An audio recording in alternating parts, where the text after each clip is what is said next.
South Africans will already be familiar with bits and pieces that surface in Andre de Ruyter's book, ongoing corruption being a big theme, diminished trust for some of the power station managers, not to mention supposedly ordinary Eskom workers seemingly enjoying lifestyles apparently beyond their means, and sabotage, among other allegations.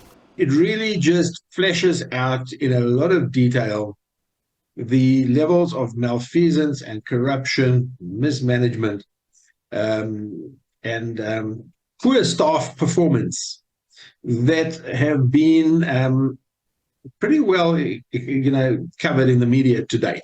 Andre de Ruyter expressed frustration with what he viewed as a lack of support from government that was worsened when the Minister of Minerals and Energy suggested that Eskom's leadership was undermining the state when instituting higher stages of load shedding, which ultimately culminated in his decision to leave the utility.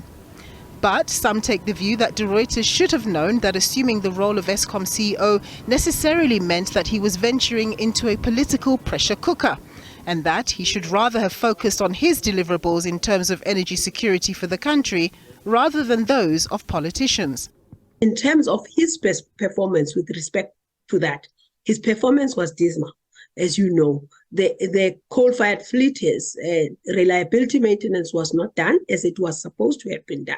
So maybe what he could have done, if I were him, again, not being able to control the external environment, which is noisy and political, I would have been tried to control what's within my sphere of control, which is to do the reliability maintenance on the coal-fired power fleet. In his book, the former CEO outlines his commissioning of a private investigation into widespread corruption at the utility, which uncovered at least 4 criminal cartels that were feeding off Eskom. He also referred to a lack of cooperation by law enforcement to support the utility. When it came to the future of Eskom, de Ruyter concluded that Eskom needs to be overhauled and modernized and that the private sector should be the main providers of electricity. This is in line with government policy. The process of unbundling the utility into 3, that is generation, transmission and distribution, is underway. But de Ruyter lamented the slow pace of the process, adding that under his watch, Eskom had done its level best to get the unbundling process in place.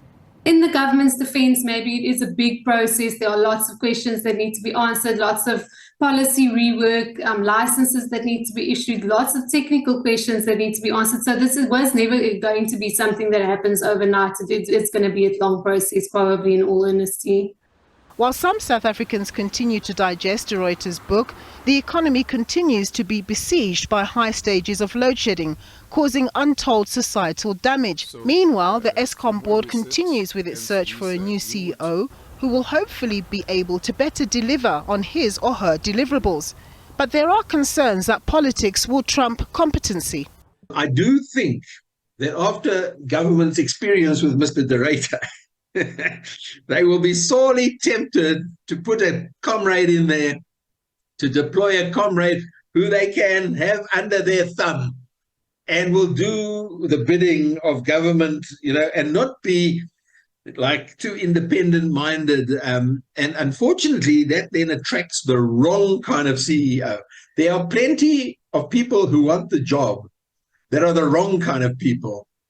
And the right kind of people will actually make demands of government in terms of staying out of the engine room that government is unlikely to accept, especially in the experience that they've had with de Ruyter. The de Ruyter chapter, while fascinating, maybe even entertaining, has passed. It remains to be seen whether Eskom, with the support of the government shareholder, can be turned around to be a facilitator of economic growth and not a destroyer of it, as things currently stand. Nompumelelo Siziba, SABC News, Johannesburg.